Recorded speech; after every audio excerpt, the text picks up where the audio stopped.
Hello everyone, welcome to my channel डिपो ट्यूटोरिया। आज हम क्लास 8th मैथमेटिक्स का चैप्टर नंबर 4 डाटा हैंडलिंग करने जा रहे हैं, जिसके अंदर आज हम यहां पर एग्जाम्पल नंबर 2 देखेंगे। इससे पहले हमने इस चैप्टर में दिए हुए एग्जाम्पल और अदर पैरा देखे, जिनके अंदर हमने ग्राफ बनाना हमने सीखा था। किस प्रकार से पिक्टोग्राफ बनाया जाता है, किस प्रकार से बार ग्राफ बनाया जाता है, किस प्रकार से डबल बार ग्राफ बनाया जाता है, किस प्रकार से पाई ग्राफ बनाया जाता है। आज हम थोड़ा सा और डिटेल में, चूंकि यहाँ पर आपका एनसीईआरटी का क्वेश्चन आ चुका है एग्जाम्पल नंबर 2, जिसमें आपको एक पाई चार्ट को ड्राइंग करने के लिए कहा गया है। किस प्रकार से पाई चार्ट बनाया जाता है, पाई चार्ट के अंदर सेंट्रल एंगल क्या होता है वह भी हम देखेंगे। पाई चार्ट के अंदर फ्रैक्शन कैसे फाइंड किया जाता है वह भी हम देखेंगे। तो यहाँ हम एक एग्जांपल लेकर इसकी मदद से पाई चार्ट बनाने की पूरी मेथड देखेंगे। तो चलिए स्टार्ट करते हैं। आज हमारा एग्जाम्पल नंबर 2 है। इससे पहले मैं आपको बता दूं कि हम यहाँ पर एनसीईआरटी, आपकी जो बुक है एनसीईआरटी का 2023-24 का जो न्यू सिलेबस है, उसके अंदर काफ़ी सारा चैप्टर से रिमूव किया गया है पार्ट। तो यहाँ पर जो मैं आपको लेक्चर दे रहा हूँ, इसके अंदर आपको रिमूव पार्ट नहीं करवा रहा हूँ। जो नई सिलेबस है, नया सिलेबस है, उस नए सिलेबस के हिसाब से ही हम यहाँ पर चैप्टर को कंप्लीट कर रहे हैं। तो आपका यहाँ पर एग्जाम्पल नंबर 2 है उस सिलेबस के हिसाब से। तो चलिए स्टार्ट करते हैं।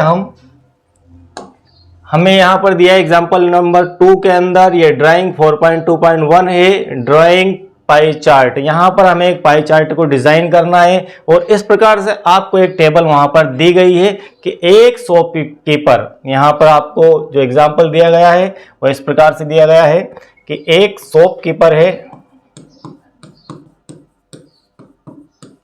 इस शॉपकीपर के द्वारा इसकी दुकान से, यह दुकानदार था, इसके दुकान से कुछ सामग्रियां बेची गई। उस सामग्रियों में यहाँ पर ऑर्डिनरी ब्रेड बेचे गए 320 रुपए के, 320 रुपीस के ऑर्डिनरी ब्रेड बेचे गए। इसके बाद इनकी दुकान से कुछ बिस्किट बेचे गए, वह 120 रुपए के थे।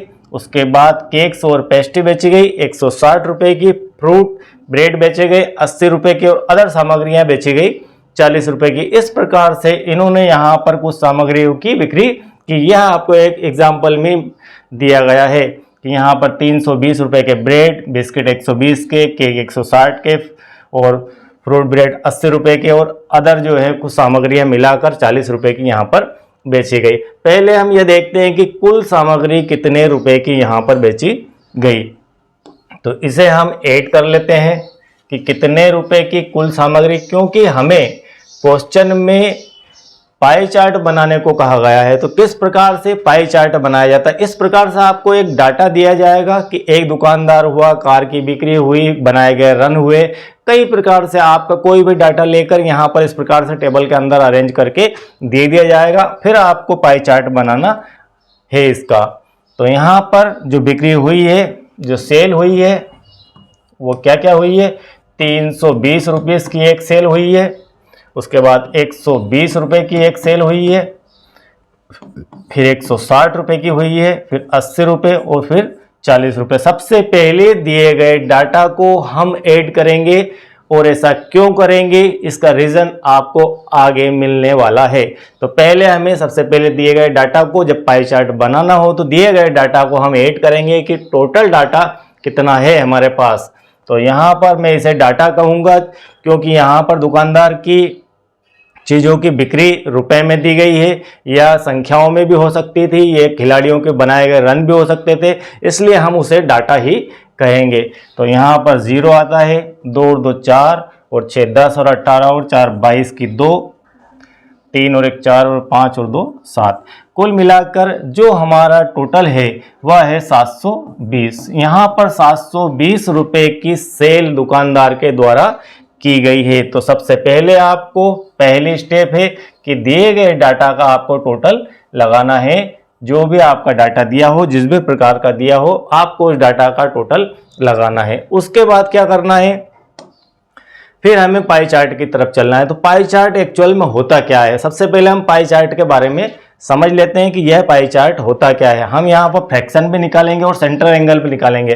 तो सेंट्रल एंगल क्यों निकाला जाता है, फ्रैक्शन क्यों निकाला जाता है और इनके सहायता से पाई चार्ट कैसे बनता है, कैसे डिजाइन किया जाता है, तो इसकी भूमिका में सबसे पहले हमें पाई चार्ट समझना होगा कि पाई चार्ट एक्चुअल में होता क्या है। पाई चार्ट दिए गए किसी भी प्रकार के डाटा को इसके अंदर अरेंज करना और इसे देखकर इस डाटा को यहाँ पर अरेंज करना और इस डाटा को इस पाई चार्ट के माध्यम से देखकर हमें सूचनाएं प्राप्त वापस होती है। मतलब सबसे पहले हमें जो डाटा दिया है उसे कन्वर्ट करते हैं हम पाई चार्ट के रूप में। पाई चार्ट के रूप में हमने उसे कन्वर्ट कर लिया उस डाटा को, फिर पाई चार्ट से हम वापस उस डाटा को देखकर ये पता कर सकते हैं कि इसके अंदर क्या क्या सूचनाएं लिखी हुई है, लेकिन उसकी लैंग्वेज बदल जाएगी। कुल मिला के आपको दिए गए डाटा से आप एक अदर लैंग्वेज में उसे कन्वर्ट करेंगे और अदर लैंग्वेज को आप पढ़ के इंफॉर्मेशन कलेक्ट करेंगे। यह पाई चार्ट की विशेषता होती है कि कम जगह में काफ़ी सारी सूचनाओं का संग्रहण ही पाई चार्ट कहलाता है। तो ये मैथमेटिकल लैंग्वेज होती है। अब पाई चार्ट में एक गोला लिया है उन्होंने, ऐसा कुछ भी चपटे आकार की नहीं ली है। यहाँ पर एक गोला है, तो गोला शब्द जहाँ पर भी आता है वहाँ पर एंगल की बात होगी। इसका एक सेंटर होता है, एक सेंटर होता है, एक सर्कल के अंदर सेंटर होता है और सेंटर से अगर हम यहाँ से कोई बिंदु यहाँ ले लें, इस बिंदु को यहाँ लिया, उस बिंदु को वापस से मैं घूमकर ऐसे गोल घूमकर वापस यहीं पर आ जाऊं, तो आपसे हम पूछते हैं कि कितना डिग्री एंगल आप घूम जाएंगे। मतलब इस पेन को ऐसे रख के वापस से ऐसे घुमा के यहाँ पर ले आते हैं तो हम कितने डिग्री एंगल का सफ़र कर कर आ गए। तो हमें यहाँ पर हम जानते हैं आपको थोड़ा सा यहाँ पर एंगल के बारे में भी जानकारी होना चाहिए। आप एंगल के बेसिक जानते होंगे, अगर नहीं जानते हैं तो थोड़ा सा यहाँ पर हम क्लियर कर लेते हैं। हमें यहाँ पर इसे बनाने के लिए 3 से 4 चीज़ों को बिल्कुल क्लियर होना चाहिए कि आपको फ्रैक्शन निकालना और आपको सेंट्रल एंगल निकालना आना चाहिए। तो सेंट्रल एंगल से पहले आपको एंगल की समझ तो होना ही चाहिए। तो हमें यहाँ पर जैसे एक लाइन दी गई है, एक लाइन के ऊपर अगर कोई एंगल इस प्रकार से खींचा जाता है तो यह कितने डिग्री का एंगल होता है। तो हम सभी जानते हैं कि यह 180 डिग्री का एंगल होता है। और इसी प्रकार से एक लाइन के नीचे की तरफ अगर एंगल खींचा जाता है यहाँ पर तो यह एंगल कितने डिग्री का होता है, तो यह 180 डिग्री का एंगल होता है। और इसी प्रकार अगर इन दोनों लाइनों को मैं मिला दूं, इस प्रकार से एक एंगल ऊपर वाला और एक एंगल नीचे वाला, दोनों लाइनों को हमने यहाँ पर मिला दिया, ऐड कर दिया, तो ये टोटल एंगल 180 प्लस 180 मतलब ये टोटल एंगल हो जाता है 360 डिग्री। मतलब एक पाई चार्ट के अंदर एक सर्कल होता है और उस सर्कल के अंदर कुल एंगल टोटल एंगल होते हैं 360 डिग्री के। चाहे आपका डाटा कुछ भी हो उससे कोई फर्क नहीं पड़ता, आपका टोटल एंगल 360 डिग्री ही यहाँ पर होना है। तो सबसे पहली चीज़ जो हमें याद होना चाहिए वो ये चीज़ है कि हमें इसका जो central angle, total central angle जो होते हैं वो होते हैं 360 डिग्री के। एक राउंड में आप अगर घूमकर वापस उसी जगह पर आ जाते हैं तो आपका टोटल एंगल होता है 360 डिग्री का। नंबर 1 बात। उसके बाद अगला इसके अंदर पॉइंट है हमें याद रखने का, फ्रैक्शन। नंबर 2 बात है फ्रैक्शन। सेंट्रल एंगल समझ लिया हमने, उसके बाद होता है फ्रैक्शन। सेंट्रल एंगल से मान लीजिए थोड़ा सा और इसमें डिटेल में देख लेते हैं कि मान लीजिए एक लाइन यह है और एक लाइन यह है, तो हम अगर बोले कि यहाँ पर सेंट्रल एंगल कितना है तो यहाँ पर जो सेंट्रल एंगल है वो 90 डिग्री का सेंट्रल एंगल कहलाएगा। इस प्रकार से किन्हीं भी दो लाइनों के बीच के एंगल को हम उसका सेंट्रल एंगल कहेंगे। सेंटर से बनने वाला एंगल, हम जानते हैं कि एंगल किन्हीं भी दो लाइन्स के बीच में बनता है। एक लाइन के ऊपर कभी भी एंगल नहीं बनता है, दो लाइनों के बीच में एंगल बनता है। तो एक लाइन ये और एक लाइन ये, इन दोनों के बीच में जो कोण बनेगा उसे हम सेंट्रल एंगल कहेंगे। तो अगर इसे हम सर्कल के रूप में बना दें तो इसे हम सेंट्रल एंगल कहेंगे। तो यह हो गया हमारा सेंट्रल एंगल की समझ का विषय। आगे हम बढ़ते हैं फ्रैक्शन की तरफ कि फ्रैक्शन क्या होता है। हमें फ्रैक्शन कक्षा 6 में भी हम बहुत ही डिटेल में पढ़ चुके हैं, आप पढ़कर आए होंगे। 7 के अंदर भी, कक्षा 6 क्लास 6 से 7 के अंदर आपने फ्रैक्शन को भली भांति पढ़ा है, लेकिन फिर से हम यहाँ पर रिपीट कर लेते हैं कि फ्रैक्शन क्या होता है। फ्रैक्शन का अर्थ होता है किसी भी चीज का एक भाग, किसी भी चीज का एक भाग। मतलब मान लीजिए कि यहाँ पर इस प्रकार से एक बॉक्स मैंने बना दिया, इस बॉक्स को अगर मैं यहाँ से 2 टुकड़ों में कर देता हूँ तो यह एक जो आपका पार्ट है, मैंने इसको कलरफुल कर दिया, यह पार्ट आप कितने हिस्से में देखते हैं। अगर मैं इसे एक वस्तु मानता हूं तो यह हमारी आधी वस्तु हो जाएगी, यह हमारा हाफ पार्ट है, इसे हम कहेंगे हाफ। तो यह हमारा फ्रैक्शन है कि 2 में से 1, तो इसको लिखा गया 1/2, तो यह बाकी का बचा हुआ भी 1/2, इसलिए लिखने का तरीका होता है 1/2। 1/2 के अंदर 2 क्या है? 2 हमारे हैं टोटल पार्ट, 2 हमारे हैं टोटल पार्ट, 2 हिस्से हैं। यहाँ पर 2 हिस्सों में से एक हिस्सा यह है जिसे हम दर्शाना चाहते हैं, जिसकी बात हम कर रहे हैं, वह हिस्सा हमारा 1 है। तो 2 हिस्सों में से एक हिस्सा है, तो इस प्रकार से इस पार्ट को हम दर्शाएंगे 1/2 से। तो यहाँ पर इस प्रकार से यह फ्रैक्शन की अवधारणा होती है कि फ्रैक्शन को इस प्रकार से लिखा जाता है और समझा जाता है, यह हमारा भाग है, इसे हम कहते हैं हिंदी में हिस्सा भी कहते हैं। थोड़ा सा एक आध और एग्जाम्पल हम ले लेते हैं इसका। यह तो हुआ 1/2।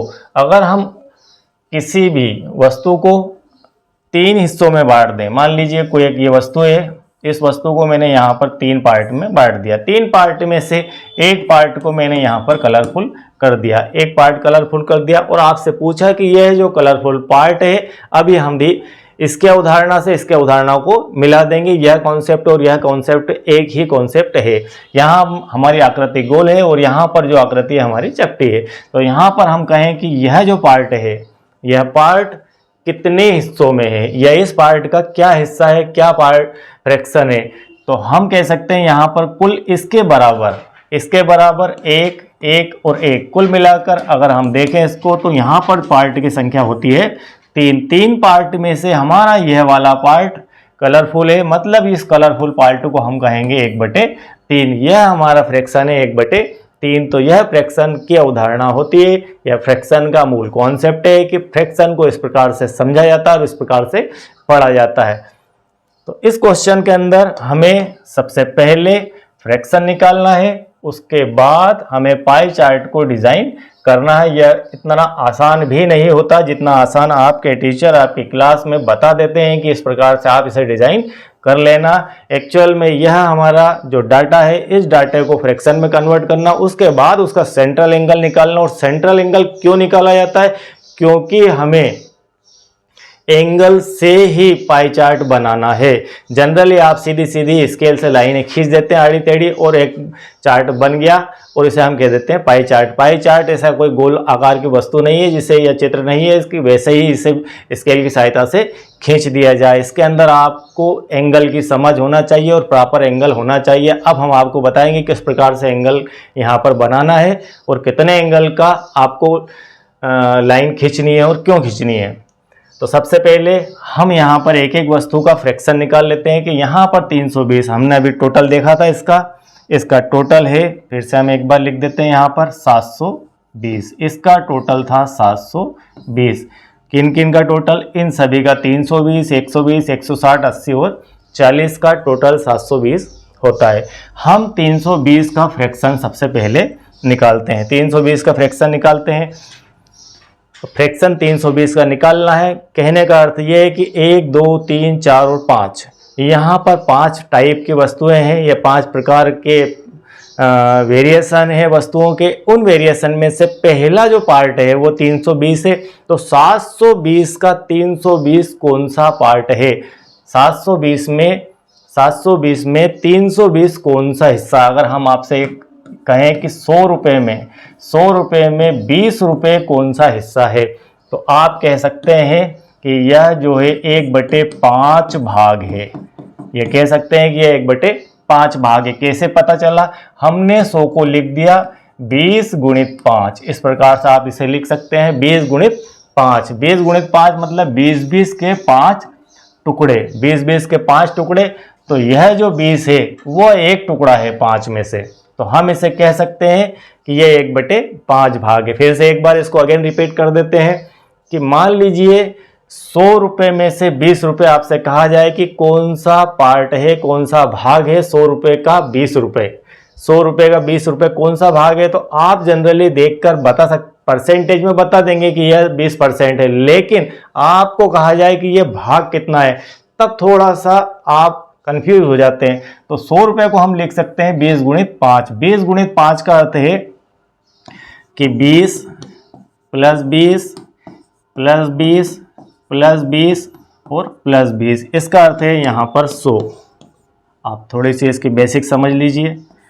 यह 20-20 के 5 पार्ट होगा। हम आपसे ये कह रहे हैं कि 20 रुपये या 20 इसके अंदर से डिजिट या 20 रुपये या 20 भाग, तो 20 कौन सा भाग है, 20 कौन सा भाग है। तो 5 इस टाइप के भाग है, उसमें से एक 20 कौन सा भाग है, मतलब 1/5 है। 5 में से एक भाग, इसे कहेंगे हम 1/5 भाग। तो हम कह सकते हैं कि 20 रुपये 100 रुपये का 1/5 भाग है। तो इस प्रकार से यह आपके फ्रैक्शन की समझ है, या आपके पार्ट की समझ है, या आपके हिस्सों की समझ है। तो यहाँ पर इसी प्रकार से 320 का हमें निकालना है कि 320 रुपये 720 रुपये का कौन सा भाग है। तो हम यहाँ पर वही लिखते हैं जो मैंने आपको भी फार्मूला बना के बताया कि 720। सबसे पहले हम ऑर्डिनरी ब्रेड का फ्रैक्शन निकालते हैं। तो हम यहाँ पर लिखते हैं ऑर्डिनरी ब्रेड। इसका हम निकालते हैं कि ऑर्डिनरी ब्रेड 720 रुपये में से 320 रुपये का बेचा गया, तो 320 रुपये 720 रुपये का कौन सा भाग है। तो हम इसे लिखेंगे 320/720, इस प्रकार से लिखा। अब इसको हम थोड़ा सा सरल कर लेते हैं, काट पीट के। 0 से 0 कट गई, 2 से इसे 32 को भाग दिया तो 16 बार, 16 दूना 32, और 72 को भाग दिया तो यहाँ पर 2 से 3 बार, 2 से 6 बार, 36 दूना 72। और इसे और सिंप्लीफाई कर लेते हैं। तो यहाँ पर 16 को काटा हमने, यहाँ पर 2 से काटते हैं 8 टाइम, 2 से काटते हैं यहाँ पर 18 टाइम, फिर यहाँ पर 2 से भाग लगाया तो यहाँ पर 4 बार और यह 9 बार। तो कुल मिलाकर फाइनली हमारे पास आ जाता है 4/9। तो यहाँ पर मैं इसे फाइनली लिख देता हूँ 4/9 इसका फ्रैक्शन है। 4/9 ऑर्डिनरी ब्रेड का फ्रैक्शन है। यहाँ पर सबसे पहले हमने इसका फाइंड कर लिया फ्रैक्शन। इसके बाद हम निकाल लेते हैं इसका सेंट्रल एंगल। सेंट्रल एंगल निकालने के लिए अब थोड़ी सी सेंट्रल एंगल की समझ हम देख चुके हैं, थोड़ी सी और बात कर लेते हैं, कुछ बात सेंट्रल एंगल के ऊपर। सेंट्रल एंगल निकालने के लिए हमें टोटल पार्ट में से जिस प्रकार से अभी हमने पाई चार्ट के जैसी एक आकृति बनाई थी गोल, क्योंकि गोल के ऊपर ही पाई चार्ट बनता है, इसमें से हमने ये समझ लिया है कि ये जो 90 डिग्री का एंगल है। तो हम अगर आपसे पूछें कि यह जो है फ्रैक्शन के हिसाब से अगर देखें, आप एंगल के हिसाब से इसे मत देखिए, आप इस प्रकार से इसे देख सकते हैं। मान लीजिए मैंने यहाँ पर एंगल क्लियर कर दिया और फिर से इसे बना दिया कि यह जो है इस आकृति में कौन सा हिस्सा है, कौन सा पार्ट है ये इस आकृति का। तो हम जनरली हम कह सकते हैं कि इस प्रकार की आकृति के अंदर यहाँ पर अगर देखें हम, तो इसको अगर 4 टुकड़ों में कर दें तो यह एक टुकड़ा, एक टुकड़ा यह, एक टुकड़ा यह और एक टुकड़ा यह, तो 4 यहाँ पर भाग होते हैं। 4 भाग में से ये एक भाग है, मतलब ये वाला भाग आपका 1/4 होता है। तो इस प्रकार 1/4 हो जाता है। तो यह टोटल एंगल 360 डिग्री का होता है। तो 360 डिग्री में से यह वाला एंगल कितना होगा, यदि ये इसका 1/4 है तो 360 का भी 1/4 भाग ही यह होना है।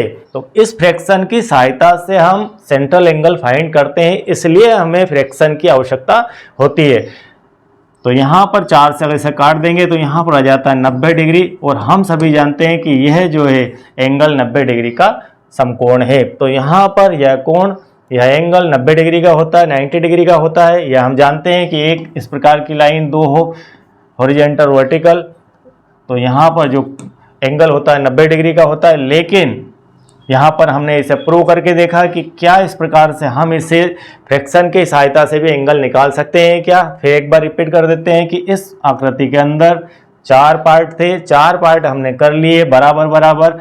इस पार्ट को हमने कहा 1/4 और हम जानते हैं कि इसका जो एंगल होता है 90 डिग्री होता है, लेकिन अभी थोड़ी देर के लिए हमें नहीं पता है कि यहाँ 90 डिग्री होता है। तो हम इस 90 डिग्री को कैसे फाइंड करेंगे। तो टोटल एंगल जो है इसका राउंड वाला वो होता है 360 और इसका जो फ्रैक्शन है ये आया हमारा 1/4। फ्रैक्शन कहाँ से आया 1 1 1 1, 4 पार्ट किए तो 4 भाग का एक भाग है ये कलरफुल भाग जो आपको येलो कलर का दिख रहा है, ये 1/4 है। और 1/4 का 360 से मल्टीप्लाई किया तो आपके पास आ जाता है 90 डिग्री। मतलब आप फ्रैक्शन की सहायता से, ये आपका फ्रैक्शन है, ये आपका टोटल एंगल है। मतलब टोटल एंगल गुणित टोटल एंगल को अगर आप मल्टीप्लाई कर दें फ्रैक्शन से तो आपको सेंट्रल एंगल फाइंड हो जाएगा। तो यहाँ पर यह फार्मूला हमने बना लिया है सेंट्रल एंगल के लिए। इस फार्मूले से अब हम सेंट्रल एंगल फाइंड करते हैं।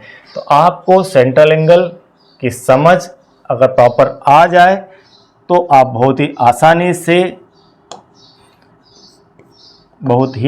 आसानी से पाई चार्ट को डिजाइन कर पाएंगे। तो हमें यहाँ पर सेकंड पोजीशन में निकालना है सेंट्रल एंगल। तो यहाँ पर हम लिखते हैं सेंट्रल एंगल। सेंट्रल एंगल निकालने के लिए अभी आपको मैंने बताया 360 डिग्री का कुल एंगल होता है, टोटल राउंड 360 का होता है। इसमें आप फ्रैक्शन का मल्टीप्लाई कर दीजिए। जो भी आपकी फ्रैक्शन आती है, जिस पार्ट की आप बात कर रहे हैं, हम बात कर रहे हैं ऑर्डिनरी ब्रेड की। तो ऑर्डिनरी ब्रेड की हमें फ्रैक्शन मिली 4/9। हम 4/9 से 360 को गुणा कर देते हैं। 4/9 को गुणा कर दिया, 9 से 9 चुको 36 4 बार और 0 हमारे पास आता है 40 गुणित 4, 4 चुको 16, 160 डिग्री। बहुत ही बढ़िया एकदम चैप्टर है यह वाला। और पाई चार्ट डिजाइन करना अपने आप में एक रुचिकर विषय है।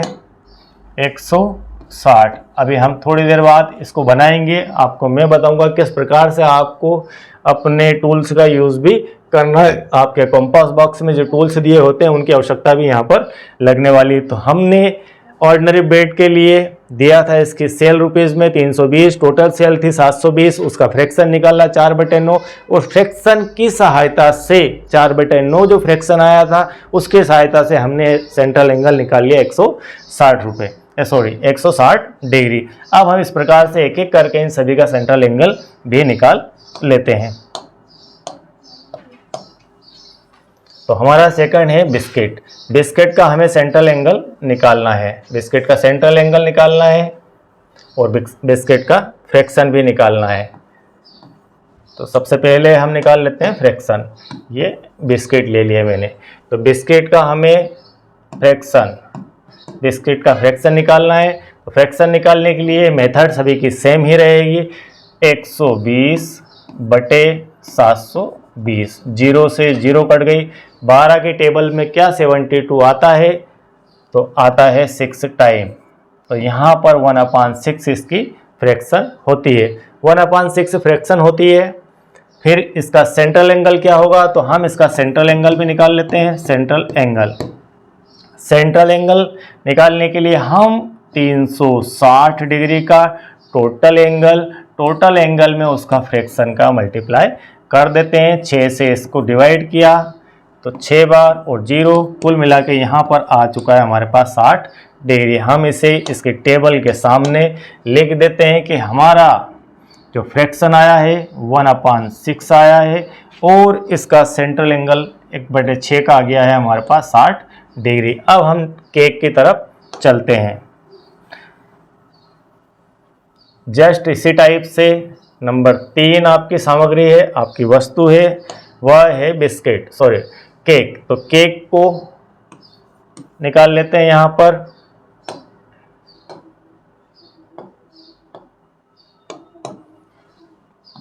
केक का फ्रैक्शन निकाला तो वही केक का जो पार्ट है, केक की जो बिक्री है, टोटल बिक्री में 160 रुपये की, टोटल बिक्री 720 की थी, उसमें 160 रुपये केक की बिक्री रही। तो केक का फ्रैक्शन आ जाएगा 160/720, 0 से 0 कट चुका है।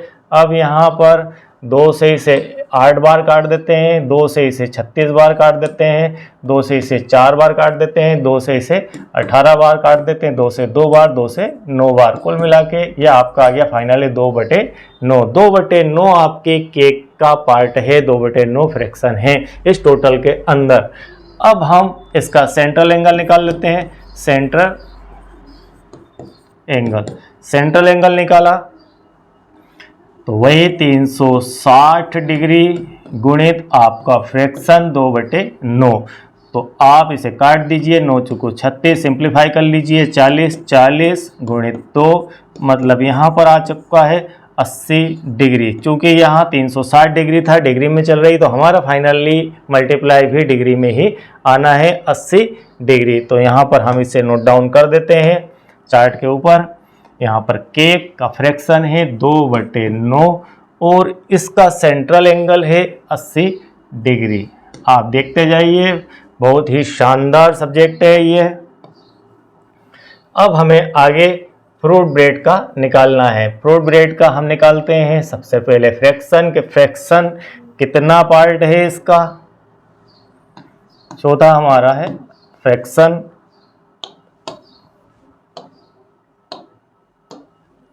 फ्रूट ब्रेड का फ्रैक्शन तो कुल मिला के यह 80 रुपये की बिक्री रखता है। 720 रुपये टोटल सेल के अंदर 80 रुपये की सेल फ्रूट ब्रेड की हुई, इसलिए फ्रूट ब्रेड की फ्रैक्शन रहेगा 80/720। 0 से 0 क्या 8 के टेबल में 72 आता है, तो यस आता है 9 टाइम, तो 1/9 इसकी फ्रैक्शन हो जाती है।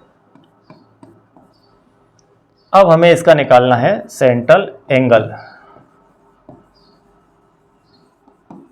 एंगल निकाला तो सेंट्रल एंगल के लिए वही फार्मूला 360 गुणित 1/9। 9 से इसे कट कर दिया तो 4 0 9 चौको 36 और 0 मतलब आपका ये फाइनली आ जाता है 40 डिग्री। तो यहाँ पर फ्रूट ब्रेड की फ्रैक्शन है 1/9 और इसके अगेंस्ट ये सेंट्रल एंगल रखता है 40 डिग्री का।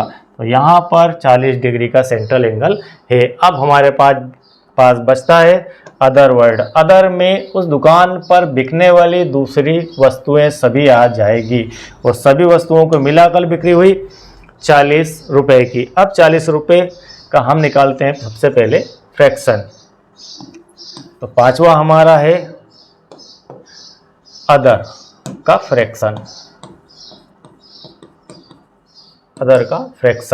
तो यहाँ पर वही फार्मूला हमारा 720 टोटल हमारा 720 था।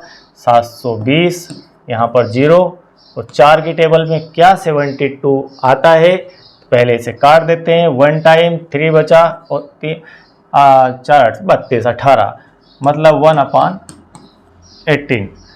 तो 1/18 यहाँ पर इसका फ्रैक्शन आ चुका है।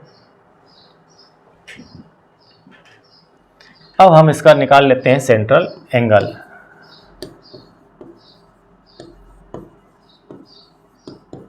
सेंट्रल एंगल निकालने के लिए 360 इंटू फ्रैक्शन 1/18।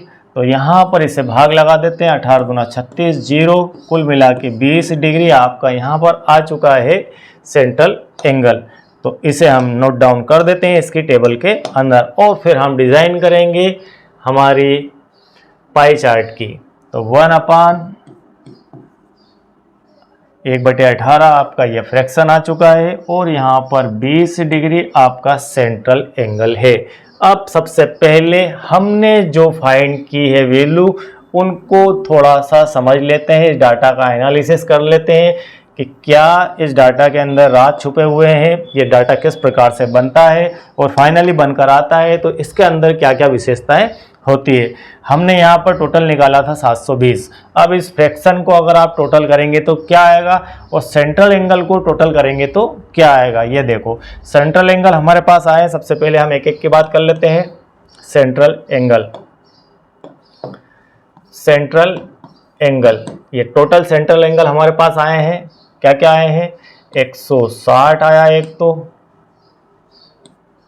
उसके बाद आपके पास फिर एक 60 आया है, फिर एक 80 आया है, फिर एक 40 आया है और फिर एक 20 आया। इन सबको यदि हम ऐड कर दें, 0 6 6 12, 6 3 18, 6 चौक 24 और 2 26, 0 यहाँ पर 2 और एक 3, 360 डिग्री। आप कहेंगे यहाँ 6 की टेबल ही सीधी सीधी मैंने पढ़ दी, तो 6 दूना 12 और 6 3 18 और 2 इसमें से हम बचाकर 4 में ऐड कर लेते हैं, तो यहाँ पर 6 हो जाते हैं, 6 इधर 6 इधर, तो हमारी टेबल 6 की कंटिन्यू हो जाती है। और 2 ये 6 चौके 24 और 2 26। इस प्रकार से आप फास्ट ट्रिक से जोड़ घटाव कर सकते हैं। तो 360 डिग्री टोटल आ गया। मतलब हमने बात की थी कि एक राउंड जो है 360 डिग्री का होता है, तो हम इसके अंदर एक राउंड घूमकर आ गए हैं, तो हमें टोटल मिलेगा 360 ही मिलना चाहिए। किसी भी पाई चार्ट को डिजाइन करते समय, हाउ एनी पाई चार्ट जब आप डिजाइन करें तब आपको जो भी दी गई सामग्री, चाहे 4 प्रकार के वेरिएशन में हो या 10 प्रकार के वेरिएशन में हो, उनके सारे के टोटल के सेंट्रल एंगल आप निकाल के जोड़ेंगे तो आपको 360 डिग्री फाइनली मिलना चाहिए। यदि इस प्रकार से 360 डिग्री टोटल नहीं मिलता है तो कहीं ना कहीं आपने सेंट्रल एंगल निकालने में गलती की है। तो इस प्रकार से आप सेंट्रल एंगल निकाल कर टोटल करिए और उसका टोटल 360 ही आना चाहिए, इससे कम ना इससे ज़्यादा। तो आप कहेंगे कि हमने जो सेंट्रल एंगल निकाले वो सही है, तब आपका पाई चार्ट सही डिज़ाइन हो पाएगा। इसके बाद आगे बढ़ते हैं, हम फ्रैक्शन देखते हैं कि हमारे पास जो फ्रैक्शन प्राप्त हुई वो प्राप्त हुई थी 4/9, 1/6, 2/9, 1/9 और 1/18। इन सबको भी आपको टोटल कर देखना है और देखिए कि क्या आता है। एक ही राशि मिलेगी आपको फाइनली। हर एक का फ्रैक्शन करने के ऊपर, फ्रैक्शन का टोटल जोड़ने पर आपको एक जैसी ही राशि मिलेगी। चाहे आप किसी भी क्वेश्चन के फ्रैक्शन को निकाल कर टोटल करेंगे तो आपको फाइनली एक ही अंक मिलेगा और वह अंक आपको इसको करके देखना है, इसको टोटल करके देखना है एलसीएम लेकर। अब हम आगे बढ़ते हैं कि हमें पाई चार्ट डिजाइन कैसे करना है। हमने यह टेबल कंप्लीट कर ली है। सबसे पहले 160 डिग्री। अब यहाँ पर थोड़ा सा हम एंगल का बेसिक समझ लेते हैं कि एंगल किस प्रकार से बनाए जाते हैं।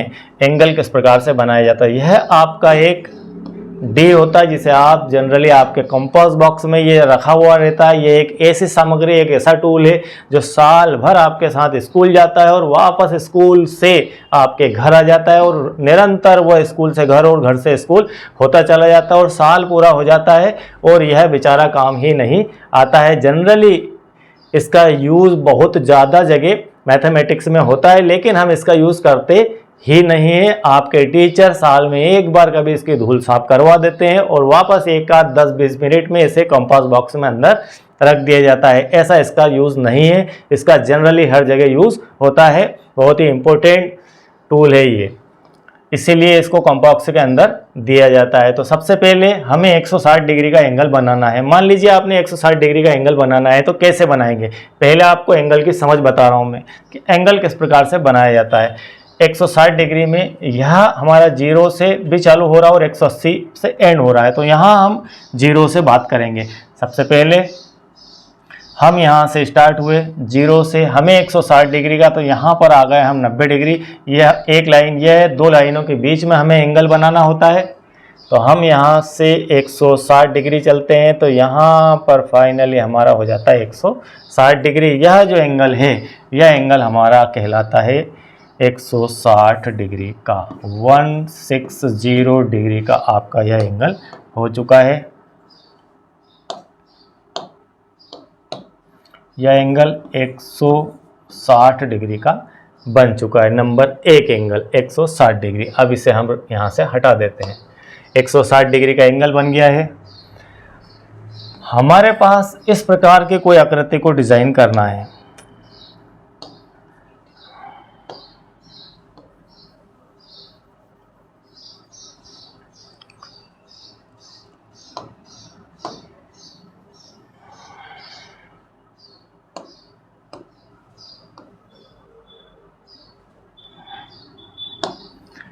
इस प्रकार की कोई आकृति हमें डिजाइन करना जिसे हम कहेंगे पाई चार्ट। इसके अंदर एक आपका सेंटर होगा, ये रहा हमारा सेंटर। इस सेंटर से एक एंगल लेना है 360 डिग्री का, तो हम कहीं से भी ले लेते हैं। जनरली हम मान लीजिए यहाँ से शुरू किया, यहाँ से शुरू किया, यहाँ है। आपको इस एंगल में क्या विशेषता दिख रही है? ये थोड़ा हाफ से थोड़ा सा कम है। अगर आप इसको खींचेंगे, मैं यहाँ पर हर जगह तो इसका उपयोग नहीं कर सकता, तो यहाँ पर जो एंगल हो गया है यह आपका हो गया 160 डिग्री का। 160 डिग्री का मैंने एक एंगल यहाँ पर बना दिया। जस्ट आपको ये बताया था कि इस प्रकार का एंगल आपको देखने को मिलेगा, तो यह 160 डिग्री का एंगल बन चुका है। इस प्रकार से आप अपने डी की सहायता से यहाँ 160 डिग्री का एंगल खींचेंगे।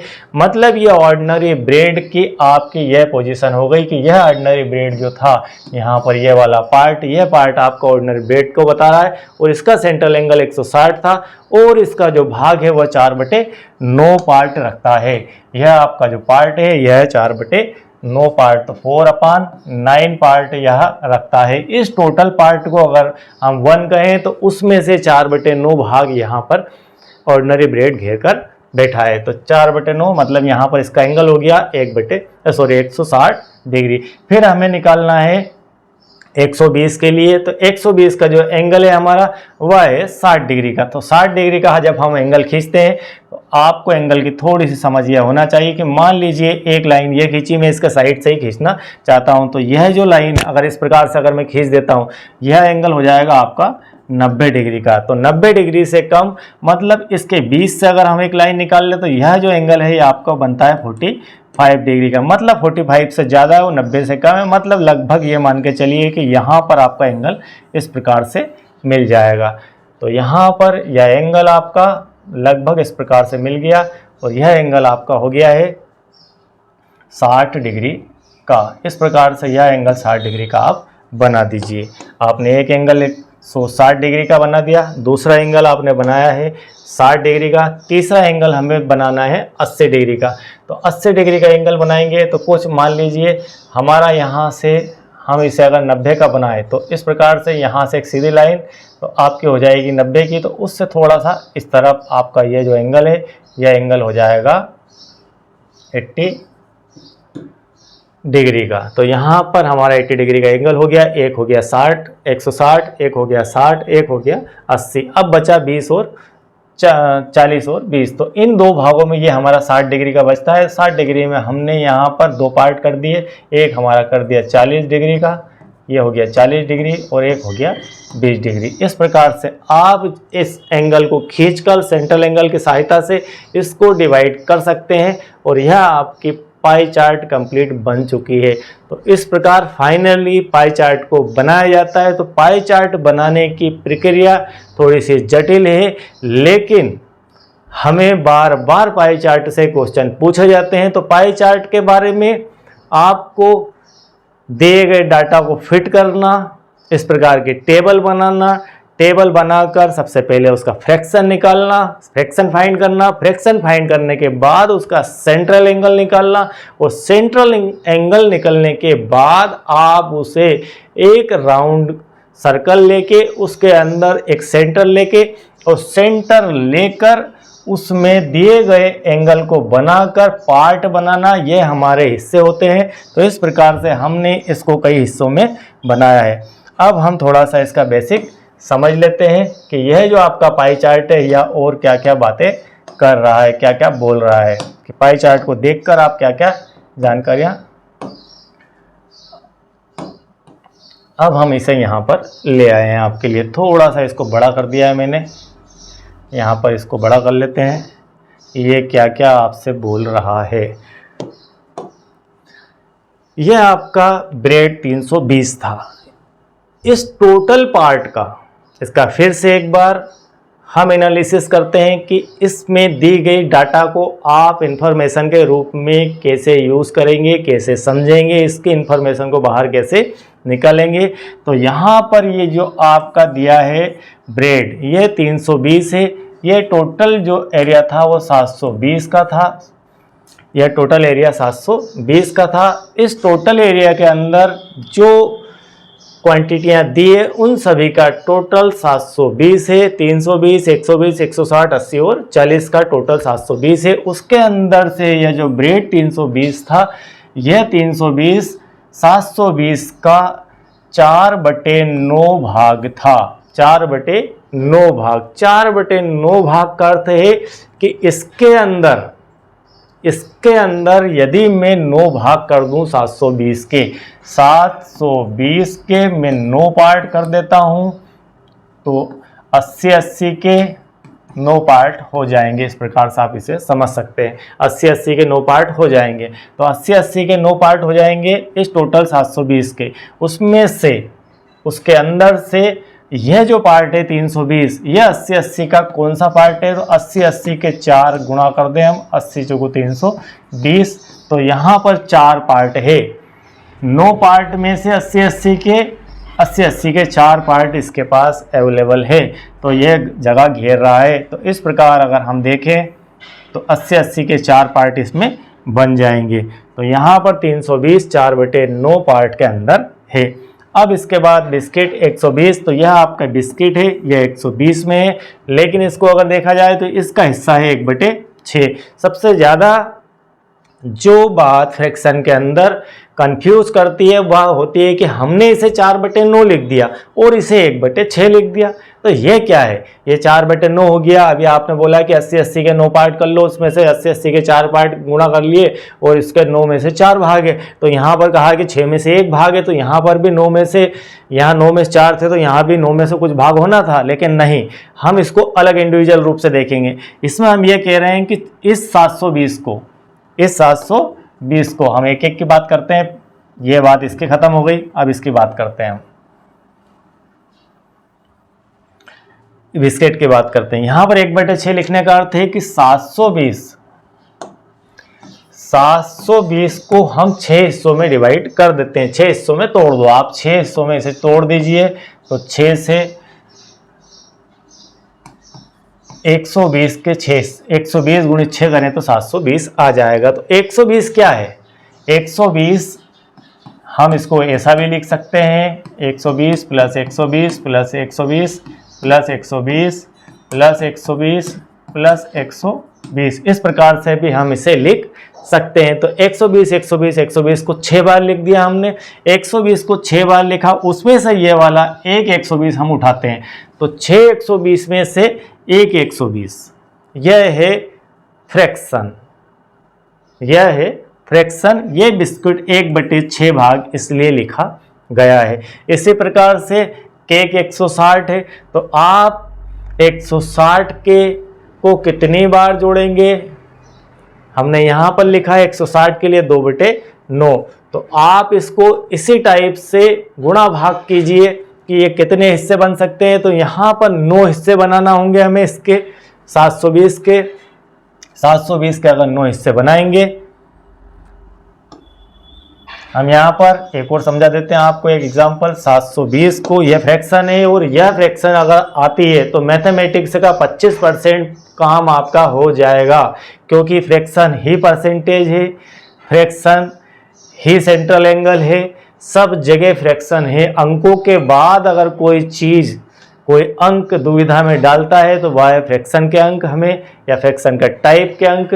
तो फ्रैक्शन ही अपने आप में बहुत कुछ बोलता है और फ्रैक्शन की जिसे समझ है वो मैथमेटिक्स का, ये समझ लीजिए कि राजा है। और फ्रैक्शन अगर नहीं आता है तो मैथमेटिक्स में उलझनों के अलावा कुछ भी नहीं बचता है। तो आपको फ्रैक्शन की समझ बिल्कुल आनी ही चाहिए। तो अब हम यहाँ पर 160 का देख लेते हैं।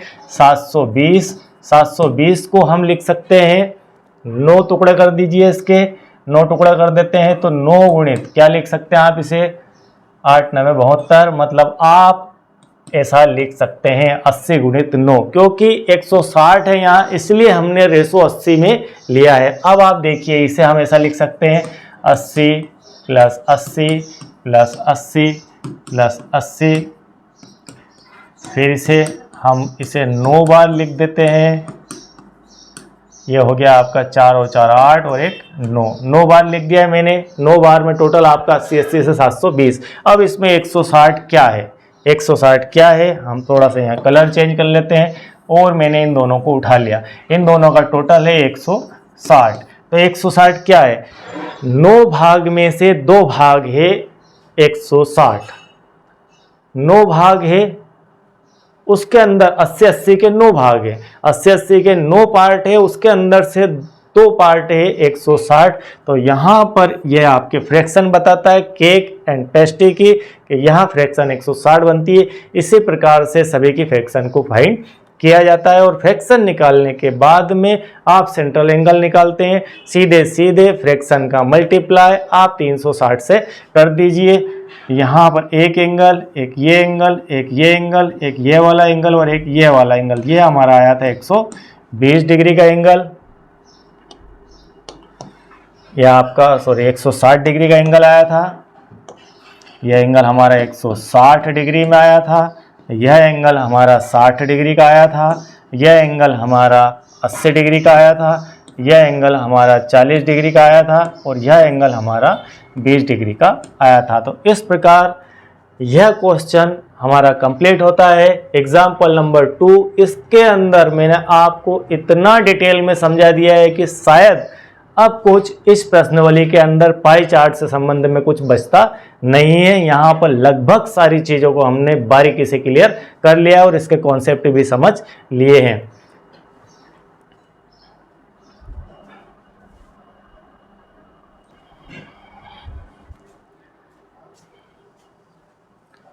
तो इस प्रकार से हमारा यहाँ पर एग्जाम्पल नंबर 2 कंप्लीट हुआ। आई होप कि आप बहुत बेहतर तरीके से पाई चार्ट बनाना सीख गए होंगे। इससे अच्छी कोई मेथड आपको दिख जाए पाई चार्ट बनाने की तो मुझे कमेंट बॉक्स में उसकी लिंक ज़रूर दे देना। मैंने आपको बहुत ही बढ़िया तरीके से यहाँ पर पाई चार्ट बनाने का मेथड बताया है और इसके साथ में फ्रैक्शन और सेंट्रल एंगल भी बिल्कुल डिटेल में समझा दिया है। आई होप कि ये सारी चीज़ें आपको समझ में आ गई होगी। और अब हम नेक्स्ट पार्ट के अंदर हमारी एक्सरसाइज 4.1 को कंप्लीट करेंगे। एक ही पार्ट में सारी एक्सरसाइज आपको मैं सॉल्व करवाने वाला हूं और इसी तरीके से बिल्कुल डीप मैथमेटिक्स हमें पढ़ना चाहिए और पढ़ना ही है, क्योंकि मैथमेटिक्स को अगर आप रटने की कोशिश करेंगे तो 8, 4, 15, 20 दिन बाद आप इसे भूल ही जाएंगे। यदि आप मैथमेटिक्स को पूरी तरह से समझ लेंगे तो आप जीवन भर इसे नहीं भूल पाएंगे। Thank you very much. आप मुझे पहली बार देख रहे हैं, सुन रहे हैं, तो अगर आपने चैनल को अभी तक लाइक या सब्सक्राइब नहीं किया है तो सब्सक्राइब कीजिए, बेल आइकन को प्रेस कीजिए ताकि आपको नेक्स्ट वीडियो के नोटिफिकेशन फास्ट तत्काल मिल जाए, आपको मुझे सर्च नहीं करना पड़े। Again thank you very much.